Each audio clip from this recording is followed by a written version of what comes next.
El examen comenzó. El diálogo y la reconstrucción ya tienen vigilantes. La paz no se decreta. Experimento habitacional del control al crédito hipotecario. Nicolás Maduro pierde margen para apelar. La justicia cierra el cerco. Les contamos. ¿Qué tal, amigos? Buen inicio de semana para todos. Bienvenidos a la emisión matutina de Noticias Impacto Venezuela. Hoy es lunes 3 de agosto de 2026. Soy Mildred Manrique. Comenzamos. El diálogo de este 1 de agosto prometía abrir una nueva etapa para Venezuela, pero su arranque fue mucho menos solemne. Una llamada telefónica entre Jorge Rodríguez y Dinora Figuera y comunicados cruzados. Con Estados Unidos celebrando el proceso, María Corina Machado advierte que solo juzgará los resultados. Quique Frías nos cuenta más. La negociación que debía marcar el inicio de una nueva era política para Venezuela arrancó con una imagen mínima, una llamada telefónica. Después de semanas de expectativas por el 1 de agosto, de anuncios, filtraciones y promesas de transición, la primera respuesta fue una prórroga disfrazada de avance. Dinora Figuera, presidenta de la Asamblea Nacional 2015, y Jorge Rodríguez, representante del gobierno interino de Delcy Rodríguez, sostuvieron una conversación telefónica que dio inicio al proceso de diálogo para la transición democrática de Venezuela. En mi condición de coordinador del diálogo por el Gobierno Nacional, sostuve una llamada telefónica con la doctora Dinora Figuera, a los efectos de iniciar un proceso de diálogo político inclusivo y efectivo. Como todo proceso político, pues tiene auspiciantes, tiene detractores, eso depende de los intereses y además del momentum político. Aquí hay personas que estaban entusiasmados con la idea de la suspensión del proceso para salir a criticar grupos que, como no fueron incluidos como ellos querían, están vilipendiando, y también están aquellos que esperaban que el primer día se resolviera todo. El proceso puede abrir una oportunidad excelente para que los que impulsan la democracia negocien con la inteligencia política adecuada, porque existe un tutor que estará atento para no permitir las burlas tradicionales que el gobierno aplica. Jorge Rodríguez, cabeza del actual Parlamento venezolano, y Dinora Figuera, presidenta de la Asamblea Nacional de 2015, solo hablaron por teléfono y adelantaron los nombres de quienes irán a las mesas de diálogo, que sin sorpresa alguna no tienen ninguna ficha asociada a la líder política María Corina Machado. Otro factor de suspicacia: en su misiva, Jorge aclaró que representa no al ente legislativo actual, sino al gobierno encargado de su hermana Delcy Rodríguez. Cuando se inicie, pues los temas que pueden parecer muy generales serán más detallados, más pormenorizados y sobre todo para precisar su alcance y sus lapsos. No hay en este momento una alternativa mejor, que debemos ser cautos, sí, pero eso no significa que no tengamos una visión positiva de lo que puede salir de ahí.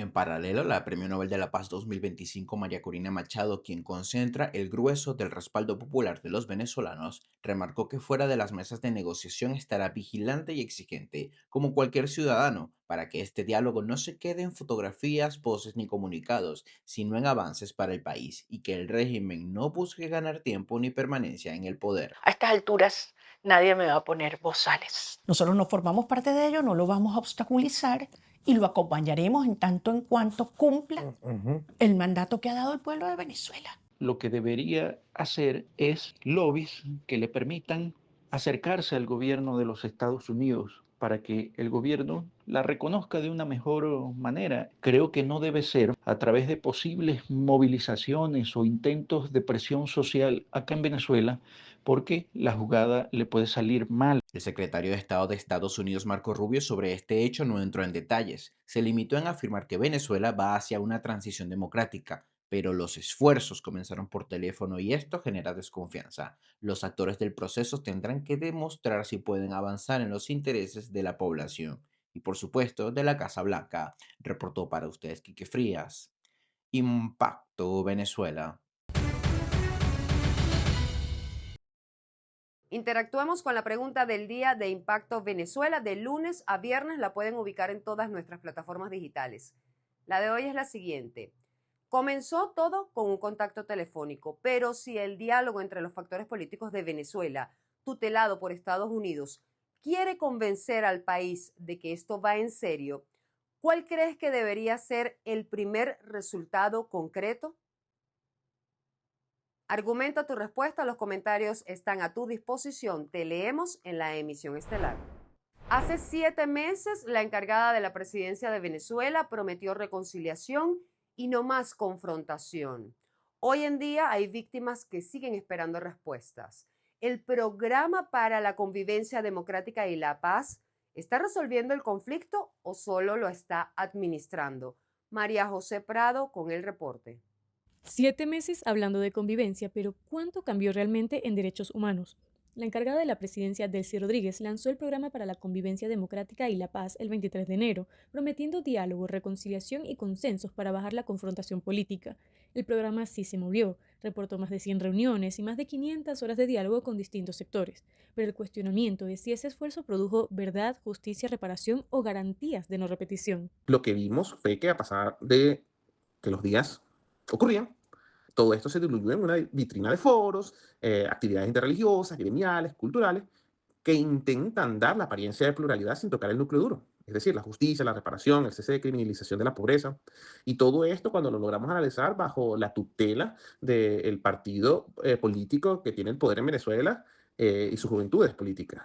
Una evaluación del Laboratorio de Paz concluye que el programa funciona como un espacio político para gestionar conflictos mediante el diálogo, pero no como un mecanismo de justicia transicional.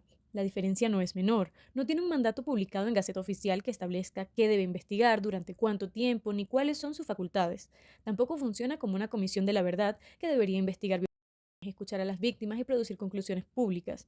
A esto se suman las demandas de la oposición, donde María Corina Machado ha señalado entre las condiciones necesarias para un cambio político en Caracas la liberación de los presos políticos y la recuperación de la libertad de expresión. Y este caso es prácticamente un de cómo no se hace. La reconciliación sin verdad es pura propaganda. La reconciliación sin justicia es pura impunidad institucionalizada. Y sin la reparación es pura exclusión de las víctimas. Dentro de este programa a favor del chavismo, que fue politizado totalmente por el régimen de Rodríguez, ni siquiera hubo un intento serio en los 3 pilares. Se sustituyó la justicia transicional por el diálogo cultural, se sustituyó la rendición de cuentas por la parálisis tras los devastadores terremotos que afectaron a nuestro país. Lo que estamos viendo aquí es pura gestión de tiempo político. Y las cifras muestran que el programa sigue lejos de dar resultados. Foro Penal contabiliza 379 presos políticos, de los cuales 353 son hombres y 26 mujeres, 219 son civiles y 160 militares. De ellos, 157 han sido condenados y 222 todavía no tienen condena. A esto se suman más de 11.000 venezolanos sometidos a medidas que restringen arbitrariamente su libertad, es decir, aunque el gobierno presenta la aplicación de la ley de amnistía y del programa para la convivencia democrática y la paz como un avance, las organizaciones de derechos humanos sostienen que la realidad de la persecución política continúa siendo crítica. La reconciliación puede empezar con una mesa de diálogo, pero difícilmente puede darse por cumplida mientras todavía haya venezolanos presos o sometidos a restricciones por razones políticas. Nadie vigila mejor al poder que quien lo ha perdido todo. Cansados de tantas promesas vacías tras los terremotos, los habitantes del estado de La Guaira han decidido conformar una red de control ciudadano para auditar directamente los fondos destinados para la reconstrucción del país. Juan Gutiérrez Gamba nos amplía. La reconstrucción de La Guaira ya no solo estará bajo la mirada de las autoridades. Un grupo de sobrevivientes de los terremotos decidió organizarse para hacer seguimiento al destino de los recursos y el avance de las obras. La iniciativa busca que quienes vivieron la tragedia también participen en la vigilancia del proceso que definirá el futuro de sus comunidades. La recién creada Asociación de Sobrevivientes de La Guaira plantea ejercer veeduría ciudadana sobre la reconstrucción del Estado. Sus promotores sostienen que el objetivo es dar seguimiento a los proyectos, solicitar información sobre el uso de los recursos y velar porque las obras respondan a las necesidades reales de los afectados. La organización también aspira a convertirse en un canal de comunicación entre las comunidades y las autoridades encargadas de la recuperación. Es necesario que las organizaciones no gubernamentales, las comunidades, los vecinos estén atentos en una labor de exigencia y que la labor de reconstrucción, porque en ningún momento un ciudadano hoy en Venezuela tiene $2.000 para hacer una pared, 8.000 o 10.000 dólares para la reconstrucción de un apartamento. Entonces es importante señalar que tiene que haber una vigilancia importante por parte de la ciudadanía. Después de grandes desastres, países como Chile o Japón incorporaron a las comunidades afectadas en distintas etapas de la recuperación.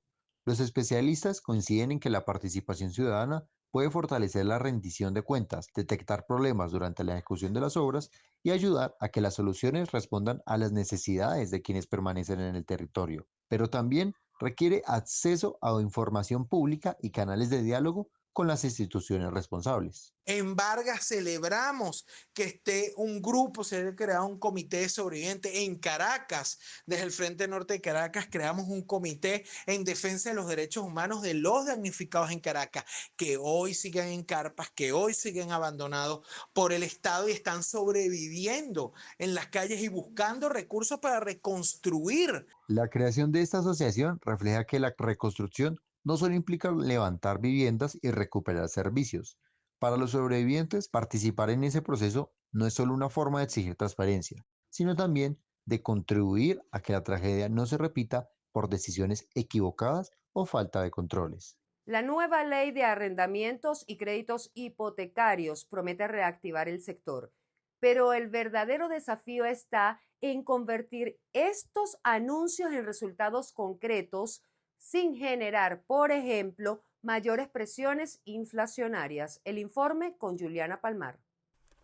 La Asamblea Nacional sancionó una nueva ley de arrendamientos que elimina parte de los controles sobre el mercado de alquileres y permite que propietarios e inquilinos acuerden libremente el canon de arrendamiento, en un intento por reactivar la oferta de viviendas. Quiero también anunciar a quienes perdieron su vivienda principal, víctimas de este doble terremoto, que ya está lista la banca, tanto pública como privada, para dar créditos de compra de vivienda en el mercado secundario. La reforma coincide con el anuncio de un plan de créditos hipotecarios subsidiados para la compra de vivienda, una combinación de medidas que representa un cambio en la política habitacional aplicada durante más de una década. No pudo, se declaró en default en el año 2017 y ha tenido un proceso inflacionario producto justamente de la emisión de dinero inorgánico, del descontrol en sus finanzas. El déficit fiscal se refiere justamente a que gasta más de lo que le ingresa, de tal manera que la principal limitación que tiene este programa de subsidios es la capacidad fiscal del Estado.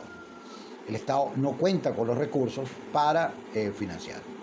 Analistas señalan que las iniciativas podrían dinamizar el mercado inmobiliario, pero recuerdan que el sistema financiero llega a este proceso con años de restricciones al crédito, producto del elevado encaje legal impuesto por el Banco Central. Volviendo a las expectativas y las aspiraciones que trae esta nueva ronda de negociación, es que exista una hoja de ruta, que se restablezca la confianza, que la libre iniciativa, la seguridad jurídica, el respeto a la propiedad privada y todas esas variables que conforman lo que finalmente se traduce en confianza para que inversionistas tanto nacionales como extranjeros pongan su dinero en Venezuela.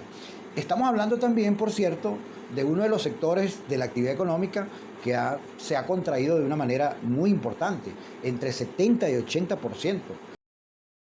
Los especialistas también advierten que el principal desafío será garantizar el financiamiento de los subsidios, sin recurrir a la emisión de dinero sin respaldo, además de generar confianza y seguridad jurídica para que propietarios, bancos e inversionistas respondan a la nueva legislación. Para Impacto Venezuela, Juliana Palmar. Si sientes que te perdiste entre tantos acontecimientos, no te preocupes. En Impacto Venezuela te ponemos al día en solo 60 segundos. Las réplicas no ceden. ¿Por qué en Venezuela sigue temblando? Más de un mes después del doble terremoto del 24 de junio, el norte del país continúa registrando actividad sísmica como parte del proceso de reajuste de las fallas geológicas. Especialistas explican que las réplicas pueden extenderse durante semanas o incluso meses, mientras la corteza terrestre libera la energía acumulada.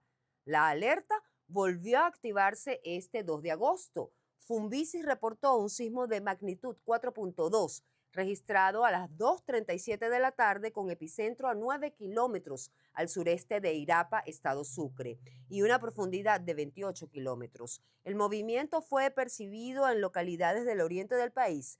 Expertos reiteran que este tipo de eventos forma parte de la secuencia de réplicas y no aplica necesariamente a que vaya a ocurrir un nuevo gran terremoto, aunque mantienen el llamado a la prevención y al monitoreo permanente. Maduro pierde margen para apelar. La justicia cierra el cerco.